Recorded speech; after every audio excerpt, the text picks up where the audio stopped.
Okay, so let's have a comfortable chair. As always, go very gently, and I think we're all experiencing the warmer weather at the moment. And just bear in mind that these changes around us in the environment have their effect. Remember to drink regularly, sips of water every now and then.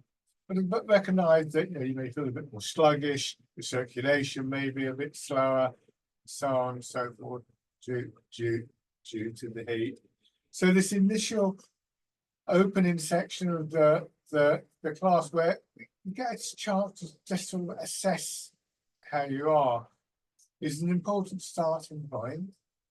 Thinking about your posture with your weight forwards in your feet a little bit, nice long feelings through your back, letting your back support the front of your body so that you don't need to pull your belly in or tighten your chest. And if you're somebody who finds in the warmer weather, let's say your breathing gets affected, this is an important point to remember, because with less tightness in the front of your body, you're more likely to just quite naturally breathe it a little bit more fully. I'll come back to that in a moment. Just rubbing your hands together and tapping over your face. This will help to get your circulation livened up a little bit. It's nice and loose in your jaw. And then over your head and neck. Down to one shoulder. Your arm. Feeling the vibration of the muscles as you tap your arm. The other shoulder. Then upper part of your chest. You've got sort of hollow feel chest. Belly. And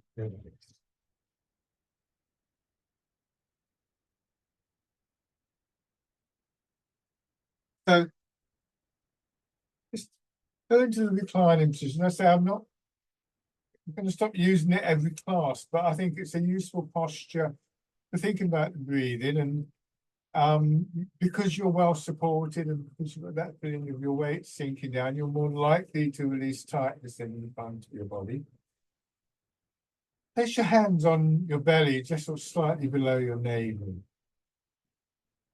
And just feeling the gentle rise and fall there as you breathe in, and then falling down as you breathe out, moving your hands a little bit. Maybe just exaggerating that a little bit a couple of times, but always very gently. It's not a big movement. It's not meant to be a big movement.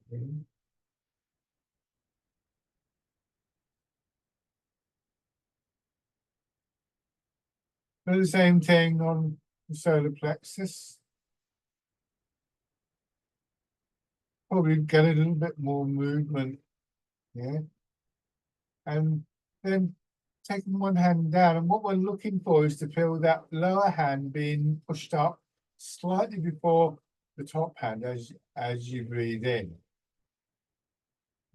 So if you're not used to this, it will feel a bit contrived to begin with. All we're really doing is introducing the idea. We're seeding the idea of what is referred to as abdominal breathing, or sometimes bellows breathing, using the whole of the upper body like you would use a bellows to expand the base, moving upwards, giving space for your lungs to expand into the diaphragm contracts, and drawing the air gently down into your lungs.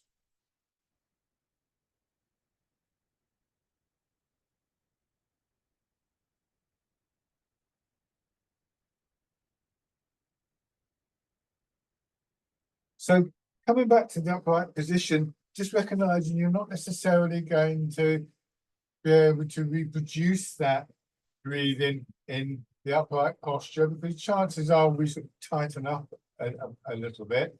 Posture is very important for the basis of good breathing. And if you practice it separately, the way that you've just been doing, you kind of introduce the idea, and in my experience, it gradually sort of integrates more into the upright postures. But for the most part, I think it's best to just let your body breathe naturally, but practice that little exercise to so that becomes part of your kind of natural movements. As I say, particularly recognize when it's hot like this, some people can experience a sort of tightening in the chest, which of course doesn't help your breathing. So always go nice and gentle. So leaving the bit you're breathing in the background, just slowly turning your head.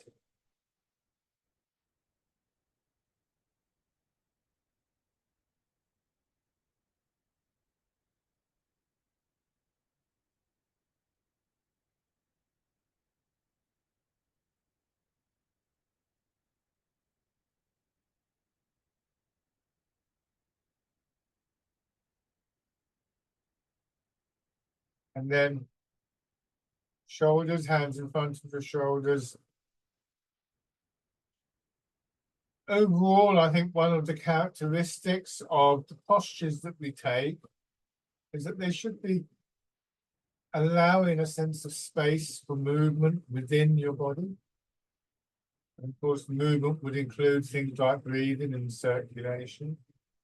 And when we move with an awareness of that space, trying to cultivate that space, going forwards. So this is one of the reasons that we say in Tai Chi, we never go to the full movement. We go to 80% of the full movement. Leaving that little bit of room for the internal movements that includes the flow of the energy. Hands down to your sides out, just a little bit, winding your arms around. So we don't actually go to a full stretch. Some of the movements are obviously what I would describe as stretchy. But even there, we're not trying to go as far as possible. We're not targeting a specific muscle and trying to stretch that muscle out on what may. That can be a useful thing to do, but it doesn't come into this particular practice. And then winding your arms.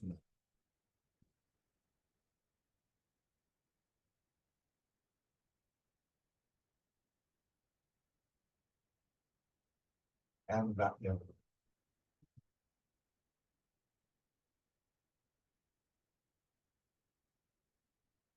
Resting your hands. Now, just tilting forwards, let your pelvis tilt forwards, feel more of your weight going into your legs, and then gently push down through your legs, feel the pull from your hips. Combination bringing you back to the upright position. As we go forwards and down, as with all the contracting movements, contracting sections of the movements, we tend to get a feeling of releasing tightness, stiffness in our bodies. What we may find is coming back to the upright position, we just automatically tighten up, maybe in our back or our shoulders, for instance, our bellies. As we get used to that releasing feeling, the contracting side of the movements, then we begin to have an intention not to tighten up coming upright. And in time, you'll find that maintaining an intention to do something encourages your body to find a way to do it. And in particular with this movement, it's really feeling the push from the feet as you come back up and the pull from your hips.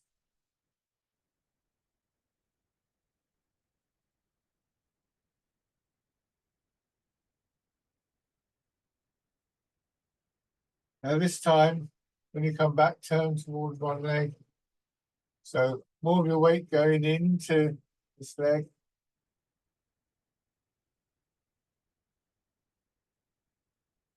Feeling the distinction between the part of your body, be it one side of your hips or one leg, that is carrying the majority of the weight, you call that area the pull area, and the rest of the body, which was generally referred to as empty, turn in the other direction. So this movement is a transition of that full feeling, almost like water flowing forwards, dropping down into your foot, and then flowing back into your back and your hips. Can you imagine holding a bowl of water, and tilting it to one side, all the water would flow down, and then you tilt it to the other side and it would flow down. You can begin to relate to how that can build up quite a sense of movement and momentum. And then changing, you go from one leg to another, from that foot back to the hip, across to the other hip, but feeling again that transition from full to empty, and how it draws your shoulders and your head around a small circle.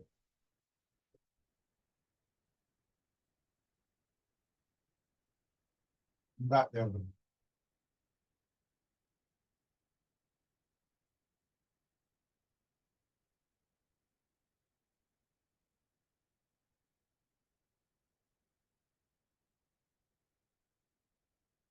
Coming back to the center, and then step out with one foot, the heel down, lower the ball of your foot, gently press the foot into the floor, planting the foot.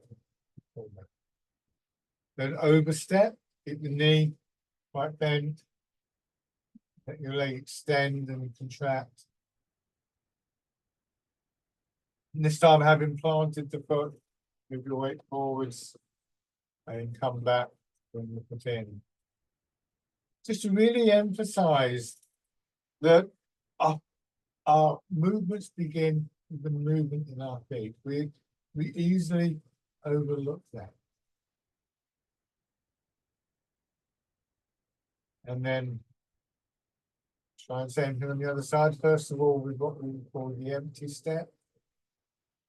So doing it this way to really reset the balance of awareness of what's happening in our body, which is very biased towards the upper body for obvious reasons. Planting the foot, move.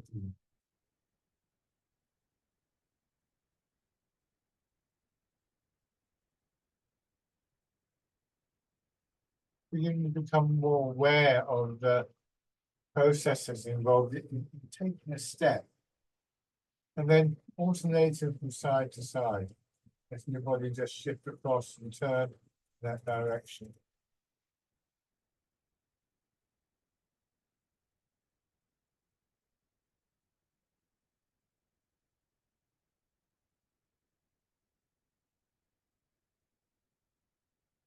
One more time.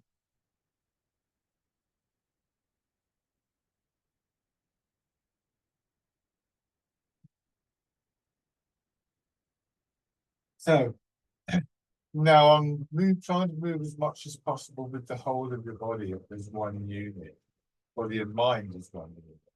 Turning your hands palm forwards again. Rocking your weight forwards, rotating your arms to subvert fold situations. So remembering that quality of movement, that smoothness, you may want to use an image like moving through water, which encourages both that smoother, more fluid feeling, but also encourages a very sort of almost hidden conditioning within your body, muscles and tendons, ligaments, so on.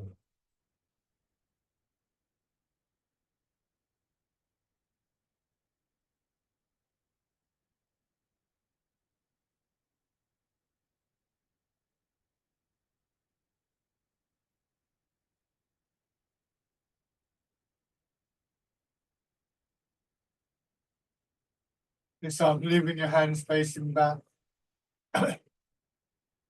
Fisherman cast and then.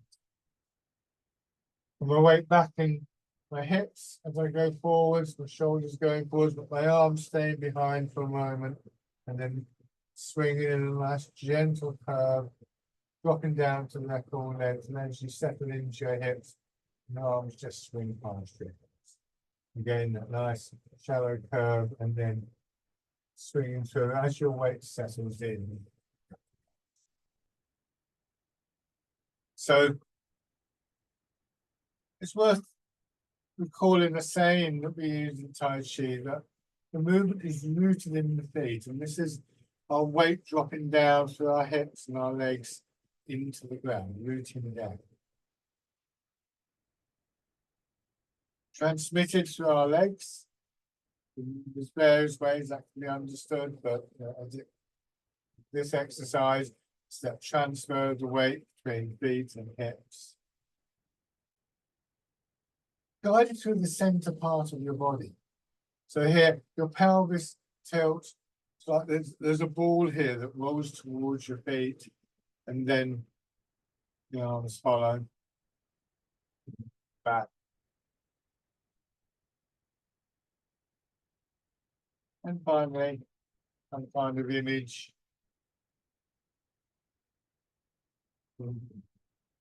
Just relate to movement in the upper body, following the rest of those processes in the feet, legs, hips.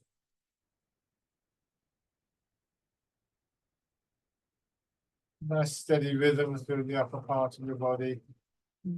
Just aware of the changing sensations, patterns of movement, the flow of the energy through the back, belly, chest.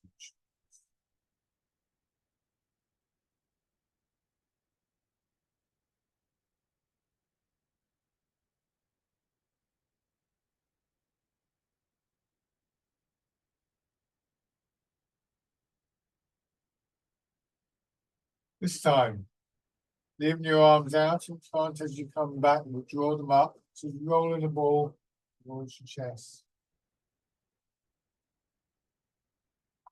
Got a lift in your arms, it's a pulling movement.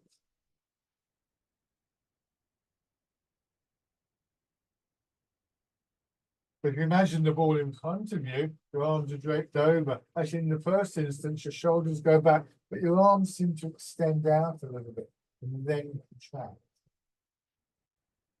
Especially if you imagine it's quite heavy. Another example of how this might work would be if you pull a shopping trolley along. If you're in a supermarket, you've got a heavy shopping trolley. You have your hands here.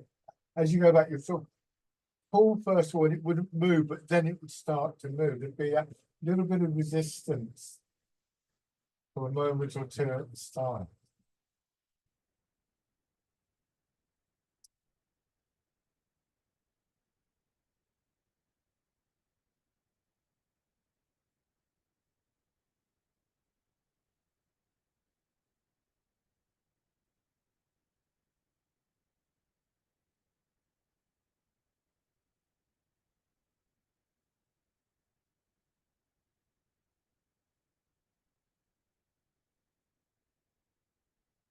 Turning your hands palm in as you come back, and you feel the expansion moving up through your body, pushing your elbows out, drawing your fingers out, and then chest contracting.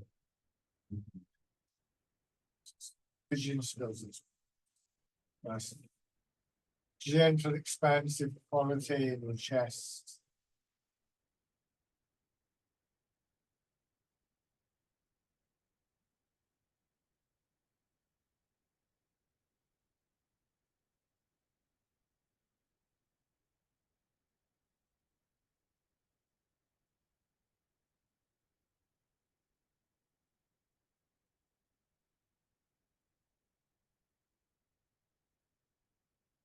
One more time.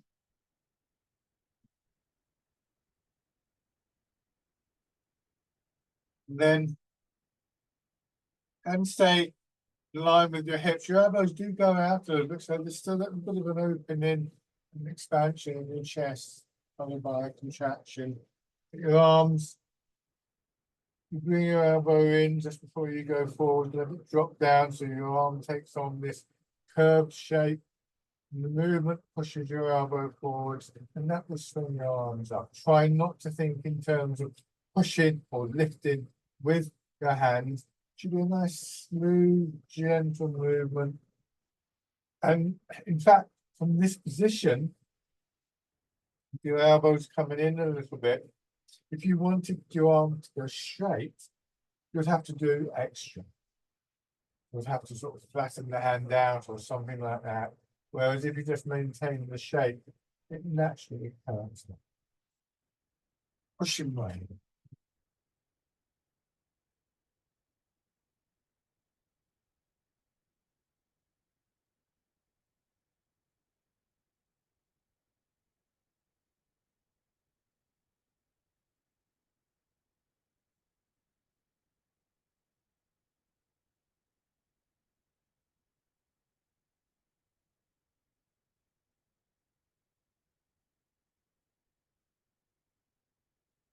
One more time.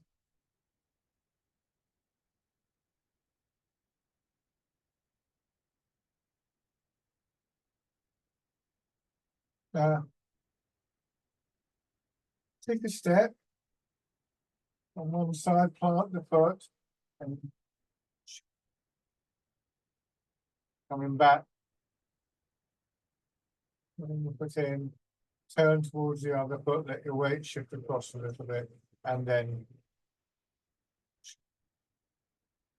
take your time coming back to the center, move your foot, plant it down, turn towards the other foot.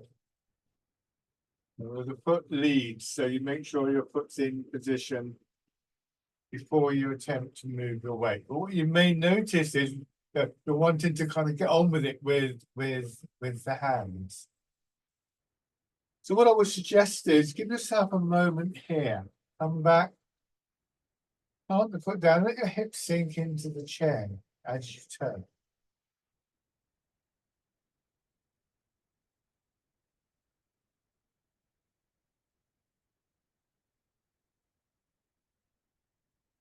So one of the ways in which we can encourage a slower, more considered movement, not sort of rushing into the movement, is just by noticing and having the intention to build more detail.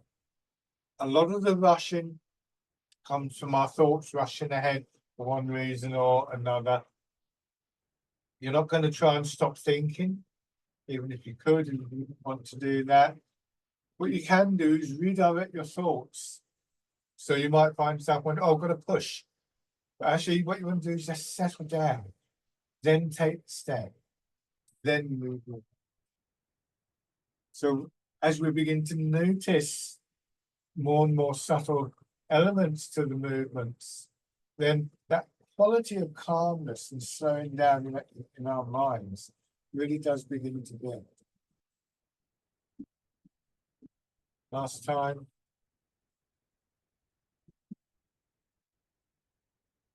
Now you're going to move straight forwards again and loose fist with your hands. And this time your hands stay at the same height. So from the side, rather than when we were doing the push, that the hand curved up because this elbow remained at the same angle. This time the angle opens out, and that means your hand moves straight out. Your elbows stay in, they don't go behind your hips, they're coming towards the hips. And then just gently extending it. Don't push out to the point where your elbow locks. It's still a slight bend in my elbow. It's again, so you could move a little bit further. Trouble is, if you lock your elbow out, you could damage your elbow, although going slowly, that's not very likely. But you will create a kind of blockage with the movement.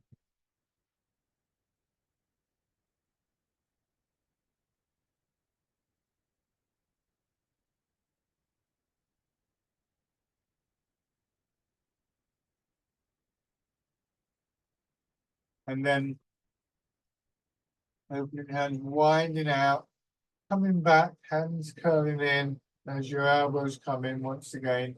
pushing them.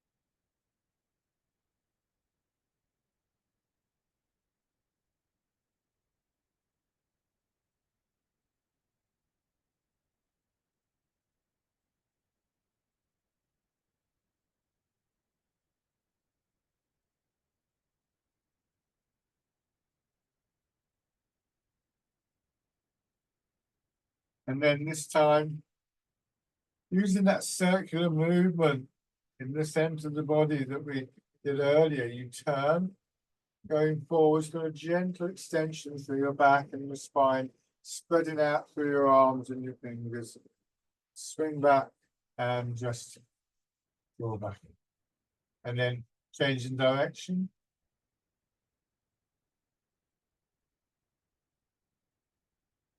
Polishing the table.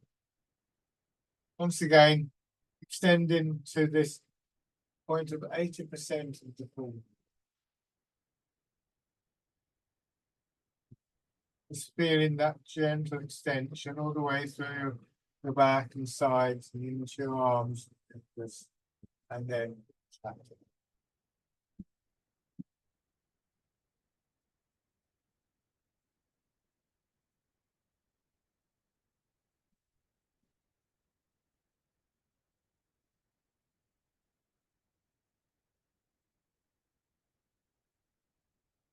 One more in each direction.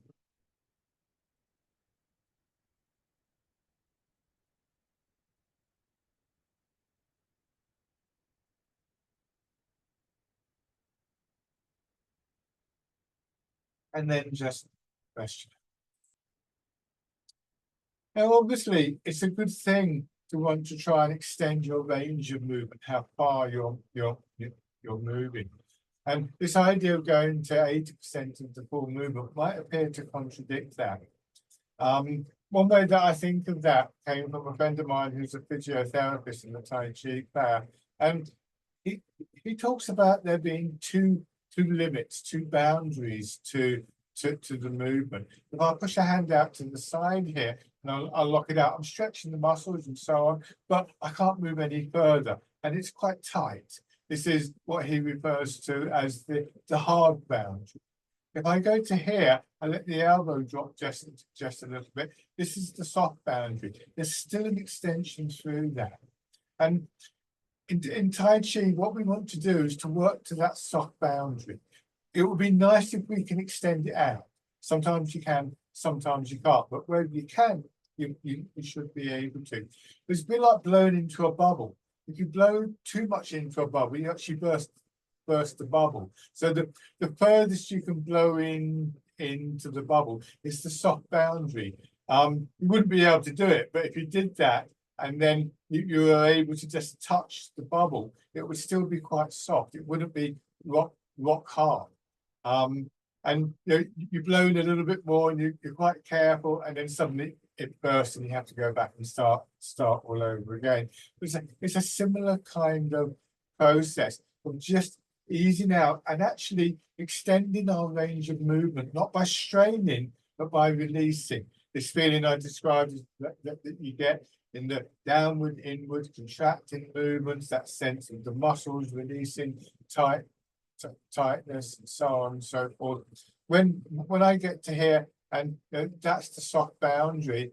If you watch the shoulder, I deliberately put the shoulder up, so it's gone too far. So there you go. That's as far as I can go with the shoulder like that.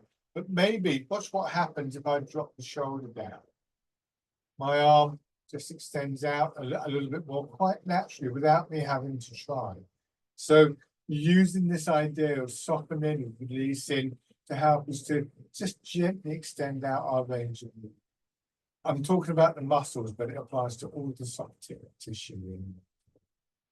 Now, bring your hands around as though you're cradling the ball. This starts with a movement downwards. It starts with an expansion in your belly that pushes downwards through your feet. It's almost like you're going to do this. You're almost like you're going to stand up, except we don't stand up. Instead, we use that energy that comes from the rooting down, the downward movement, to push our arms up, extend them again, and lengthening perhaps through spine and back, and then. So in order to expand, we actually create a downward movement. We root down first. So think about a tree growing out of its root. It doesn't lift the root up, but rather extends up and outwards from it.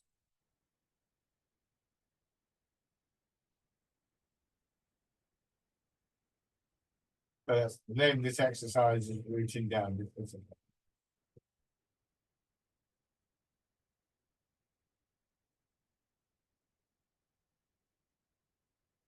One more of these, so a little bit more subtle with the connections from the upper body down into your feet and your hips, turning your hands out. The expansion this time, pushing your arms away from your body. Just observe how they spring up. This is the wild goose. Every movement that we make in Tai Chi has its counter movement, its opposite movement. And ultimately, the opposite movement for every movement is going to be that downwards, that connection to the ground. And as that happens, and we get that sense of a rise in energy coming up through the body, it's that which moves the arms. As we get to know the movements better, we become more aware of the external shape that we're trying to create, and just allowing the body to flow in it. And then parting the planets. So there's an intention here. That can come in many different ways. But one very useful way is because you get to know the movements. You know, with this one, parting the clouds, you can imagine there's a circle in front of you, and you're just tracing out those circles with your fingertips or painting circles. So that there's a shape, a pattern there, with the intention that your body will just flow through it very smoothly. Obviously, that's something which can become more useful as you get to know the movements better.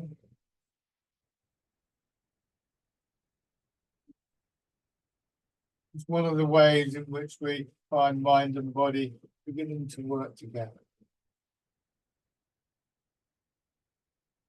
Then, dropping your hands down, dragon plucks the stars from the sky. Focusing on one side and the expansion there. There are other things you may notice that you can bring a quality of intention to, small changes in the body that can be quite influenced by our intention. Here, for instance, you might feel that the spaces between your rib cage are gently expanding and then contracting. I sometimes, with this exercise, use an image that there's an elastic band attached to the floor, and I'm just trying to push out that elastic band, and then I want it to contract slowly. And that's quite an interesting image because we want the tonal quality of the soft tissue to reflect that elasticity.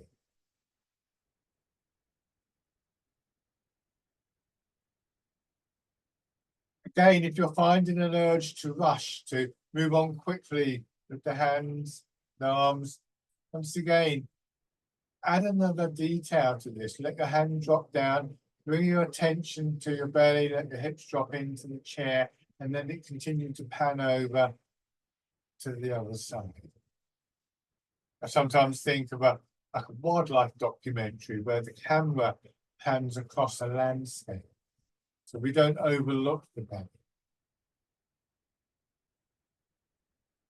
Once again, not trying to suppress thoughts, but trying to focus our thoughts into what's happening within the body. Other thoughts that may intrude, gradually taking a back seat.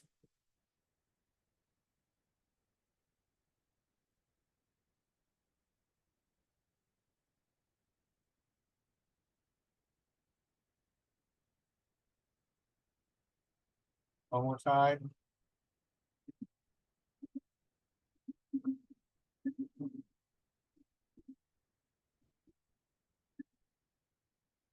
And then hands around, pushing up. Lengthening in your back. Coming back, and this time, when you bring your hands back, in so that the inside of your arm or your hand just lightly touch the side of your body down just as close to your hips as you can get. Push out. And once again, countering that urge to rush with the detail of just feeling that gentle touch there.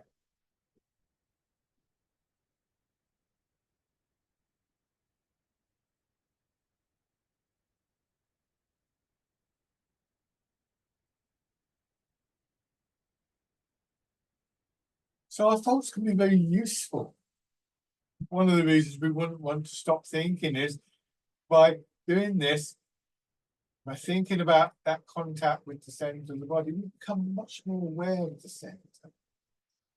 So again, you know, here there's a kind of contraction in the center as the arms come down, but then an expansion. The expansion goes down through our hips, through our feet, pushes the arms out.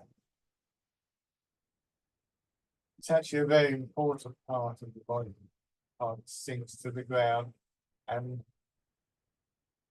that directs, particularly in the upper body, the movements that take place.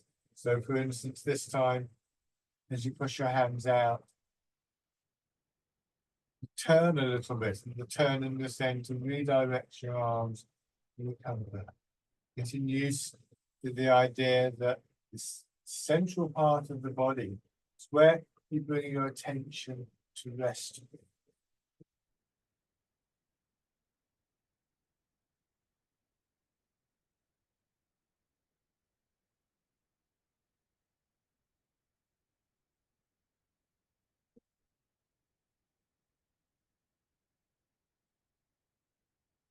One more round.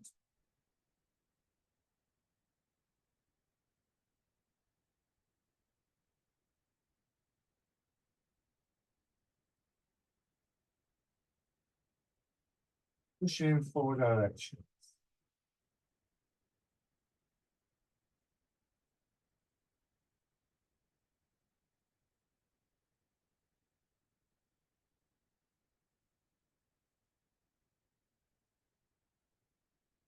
This time, extend one leg, just let the heel rest on the floor, easing forwards, scooping the sea and looking at the sky. This is one of those exercises that I described earlier as being a bit stretchy.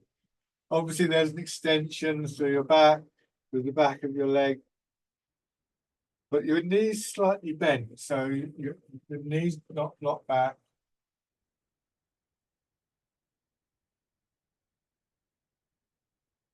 Hips dropping back, brings your hands over, expanding upwards through belly and chest.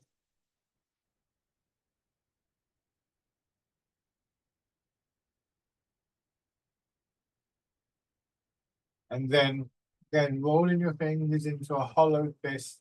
So you're clasping something like a feather in your hands. And this time,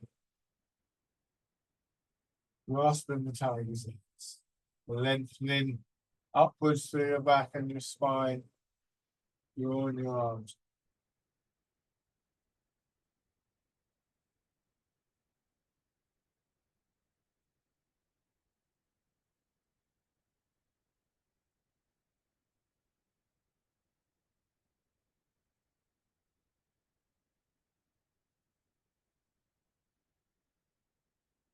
Change over. The other foot forwards, scooping the sea, looking at the sky. A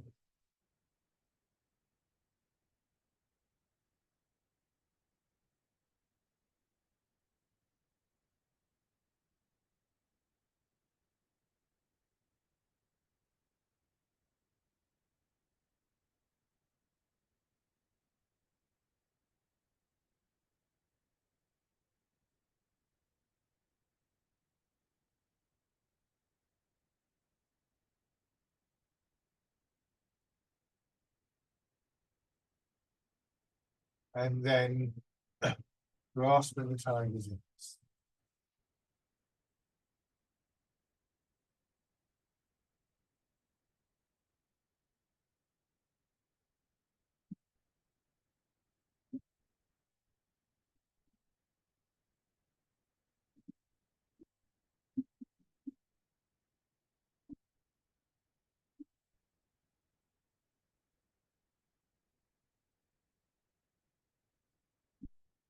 One more time.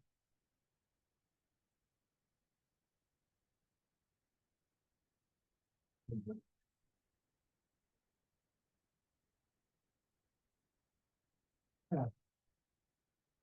Rubbing your hands together and tapping over the face again.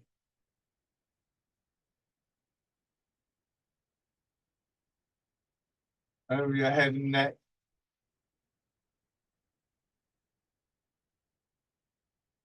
Shoulder. Your arm.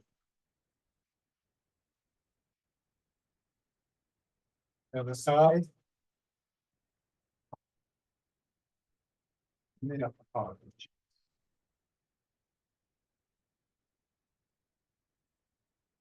Belly. And finally up again your neck.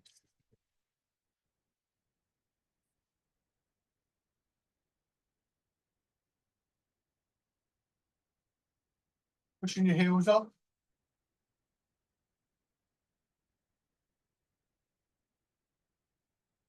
And then circling your knees around.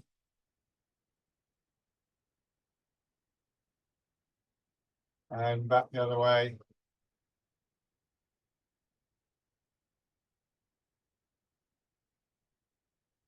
Then come into standing. So we're trying to reproduce these qualities that we've noted in the standing position. Obviously, in some circumstances that can be a bit tricky, but the same principles would always apply. You know, I'll just straighten this out or trip over on something. It wouldn't be good, would it?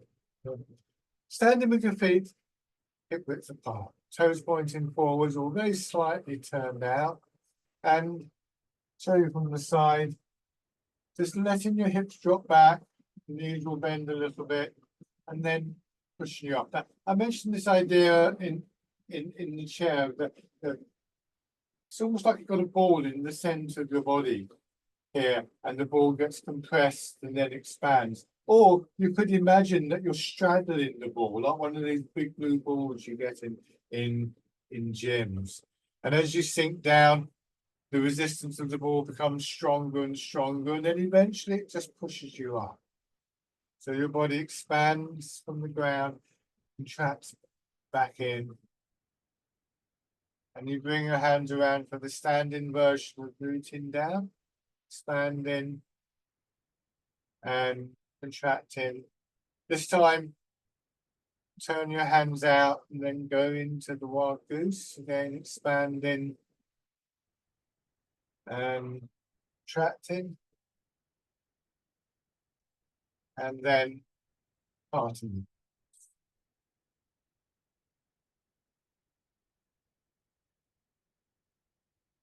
Taking your time as you cross over, the elbows bend, fingers curl under, and again just noticing that there may be points, particularly when you change from one movement to another, when you feel like speeding up, but just remember that feeling of settling.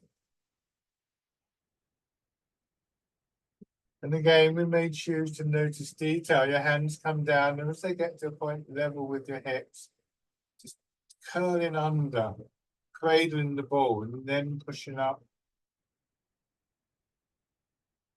sinking down at the bottom here, rotating your hands outwards, fingers pointing away, and then wild goose. So just encouraging this quietening of our minds along with the body, well, really through an attention to the body.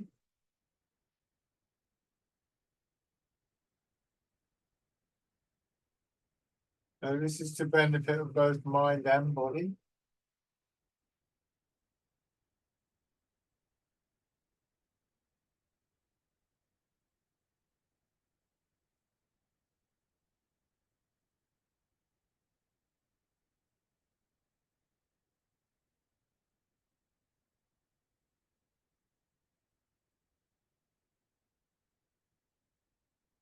And then again, I would emphasize, we're not trying to stop thinking. But quite often what happens is our thoughts go all over the place, and then one thought is replaced by another, and we're thinking about what we'll do tomorrow and so on and so forth. It can all get very hectic inside there, can't it? Whereas if we can bring our attention to our body as a more grounded quality, we're still thinking, but we're thinking about something different, maybe the quality of the movement, or the image, or something like that. So along with the sense of space that develops in the body as we release the physical tightness, there's this feeling that the thoughts settle as well. There's space in our head. Sometimes we get to the point that I can't even think about that. I've got too much going on, sort of thing. It feels very crowded in there sometimes. Whereas we can just get that little bit of spaciousness by redirecting our attention. And this is to benefit of both mind and body, as we'll see. Now put one foot forwards, keep the width of your step, and begin to transfer your weight. This time very much from foot to foot. And if that leg is full, you go forwards, frontwards. And again, rather than just thinking of this as forwards, backwards, think of it in 4 stages. 2 are obvious, you can see my weight moving. 2 are less obvious and end up being quite short. I get to the front leg and I bring my attention to my hip, my foot. So this feeling of my weight sinking, and then I move. And once again, bring my attention to my foot and so on. And so there's just this moment or two of settling. In that moment or two, I can become very aware of my posture. I might go forwards, and as I start to say, hold on, I'm leaning over, I can come back to the upright position, and so on and so forth. And the combination means that we become much more steady in our movements.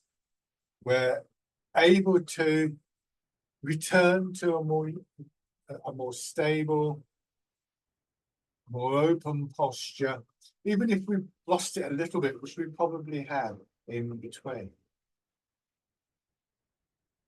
This time, when you arrive in your front leg, as you settle in, push the back knee forwards. You'll find that you shift a little bit more, going back, raise the front toes, and you shift a little bit more, gradually your upper body coming more into line with your supporting leg. Which means you can then just bring your foot in, taking a careful step, push the foot back, put the ball of your foot down, lower the heel, press in, plant the foot. It's taking a few moments to reflect on this process of breathing.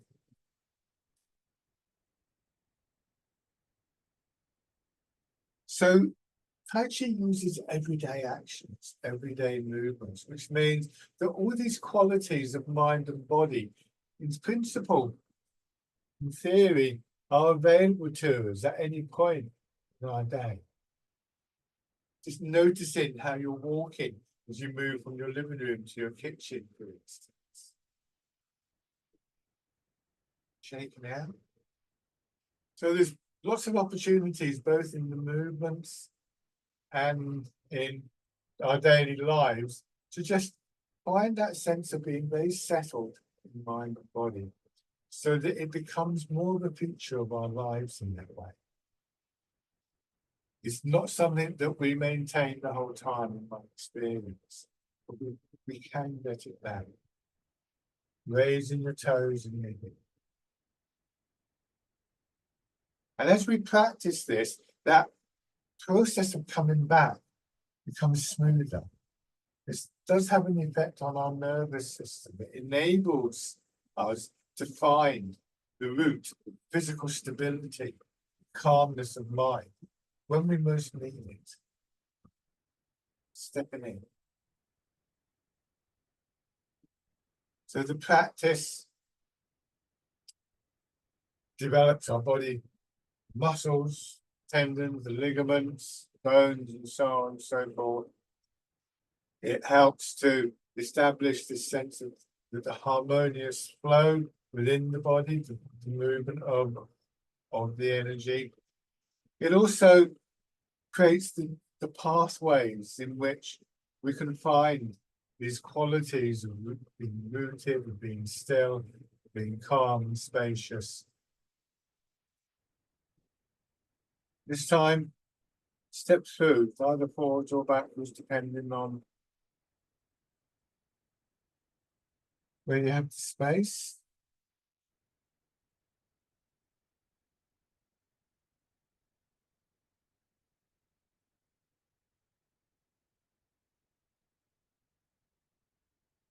And then going back.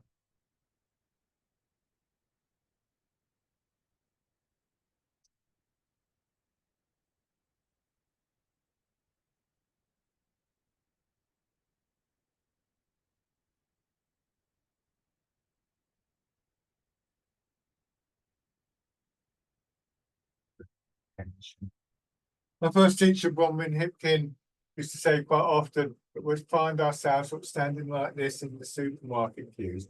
I didn't believe her until I found myself doing it one day in one of these stressful situations in the supermarket. Rather than get stressed and agitated alongside everybody else, I just felt I was able to sit back a little bit. So for me, is one of the great benefits of the whole art. So now, starting in your back foot, turn your body, let that guide your hands forwards and backwards, move your weight forwards, settle into the front foot and turn. So movement called the wind blows the willows. So expanding, contracting, expanding, contracting. So the majority of the turn and the expansion takes place as you're settling in to the foot.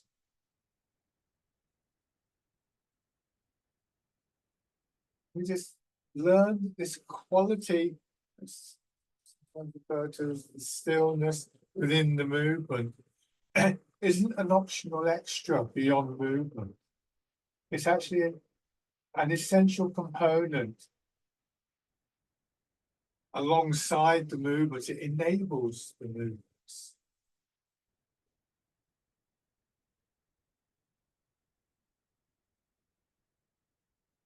We often think of taking a rest, calming down as things that we'll do when we've done everything that we need to do. Well, in fact, Tai Chi teaches us that we need that calmness, that stillness, in order to do the things that we need to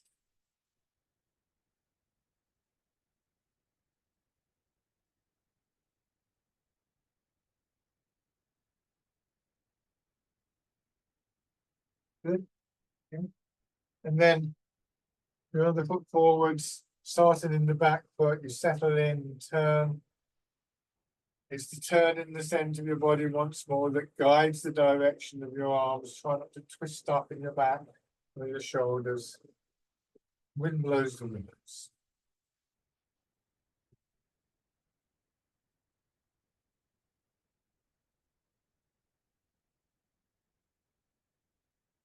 So settle in, calm in, root in. As I say, they're not optional extras, they're integral parts of the movements.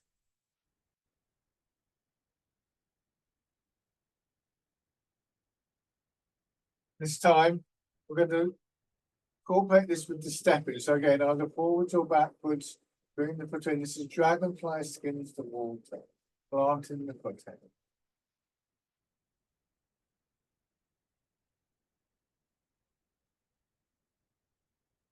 And maybe, if it's comfortable for you, don't take silly chances, raising the leg. And again, take time to settle in before we do this. Don't just try and lift the leg up. settling into the foot, feeling your weight dropping, and only then, if it feels appropriate, raising the leg. Changing direction.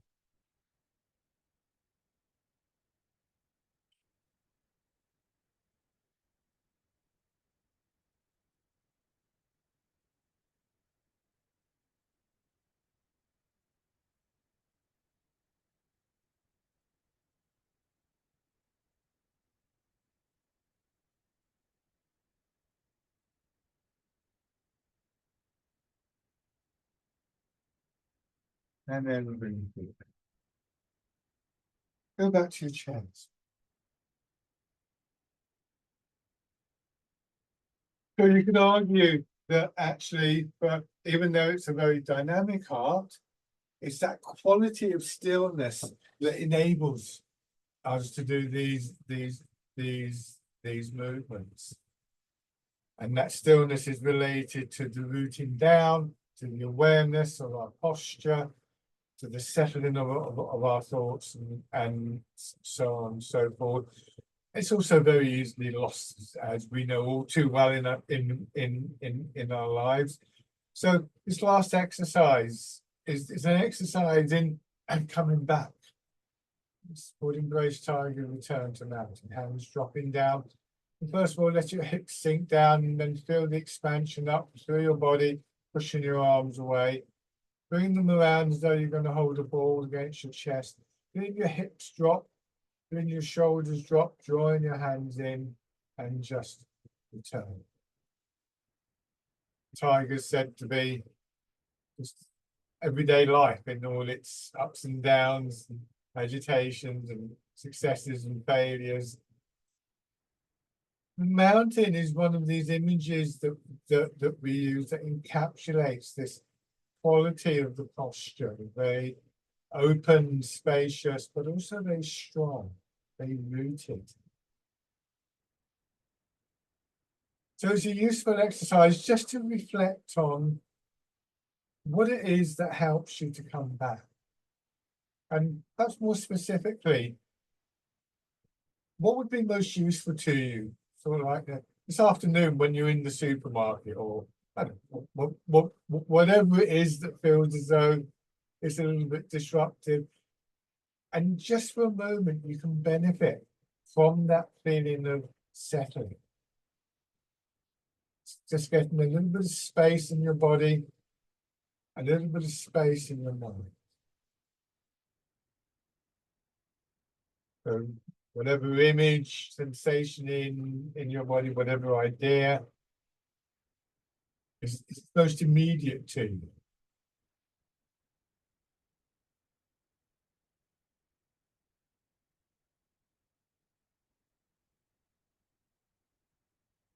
And then let your hands go.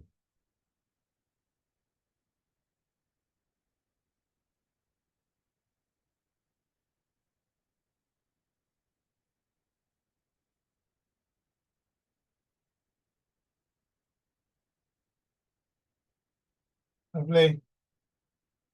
So thank you very much, everybody. Hopefully you can take some of that with you into the rest of your day. Thanks very much for coming along. I'll see you soon. Bye for now.